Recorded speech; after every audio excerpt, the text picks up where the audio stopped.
if you're offering words of wisdom to someone in the genuine attempt to help and they treat that with contempt, then shut up. Because you're demeaning your words by throwing them away. They're not friends if they're not these people. You want friends who, when something good happens to you, that's good for you, right?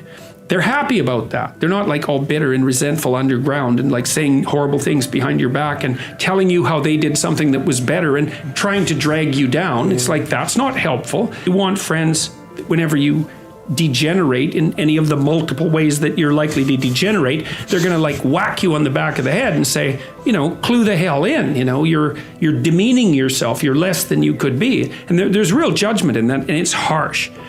And then when something bad happens to you and you go to them and you say, look, this terrible thing happened to me, first of all, they don't try to top it with some like horrible thing that happened to them because they don't have the patience to listen. And second, they're not secretly gloating about the fact that catastrophe finally befell you. It's like they're actually hurt by it. And that chapter's an injunction. Is like, take a look at the people that are around you. And if they're not on the side of what's good for you, then walk away. Because, well, first of all, that's best for them too. If you put up with that, all you're doing is enabling it. It's like, well, it's okay that you mistreat me in a way that's harmful to me and everyone else. It's like, actually, no, that is not okay. It's not the least bit okay.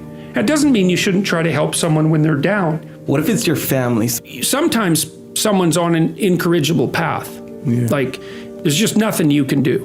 Maybe they're aiming down. Yeah. They're aiming down hard. Yeah. And they're bitter, and everything they do is to produce misery, virtually everything. And you have to detach yourself from that. It's like, I always think about it from the perspective of a lifeguard. So if you're training to be a lifeguard, one of the things that you're trained to do is to approach someone who's drowning and panicking. And the way you approach them is you put your foot out between you and them, and you push forward with your hands with your foot out. And you basically tell them if they're flailing about, you say, look, I'm here to help, but you have to calm down. And then if they cling to you, like in panic, you push them away. You think, well, that's pretty damn cruel, because what if they drown? It's like, yeah, what if you both drowned? That's like not helpful. You're there to rescue them. They take you down. You're both dead. It's like fail, right? So you say, look, quit panicking. I'll help you out, but I'm not drowning along with you. It's like, well, it's the same with someone in your family. It's like, if they're on a downward path and you've done your best, you've made your efforts, and they're not paying attention. They're not changing. They say, yeah, well, I'll quit doing this. Yeah, I'll quit doing this. They tell you the same story over and over and over. It's a downhill path. You don't trust it. At some point, first of all, you stop offering your words.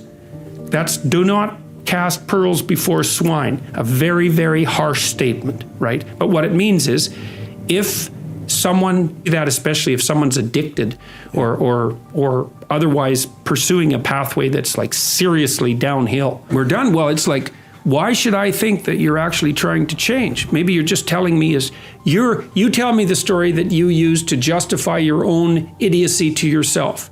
And then you tell it to me and you demand that because I'm compassionate, I accept it and therefore validate your excuse.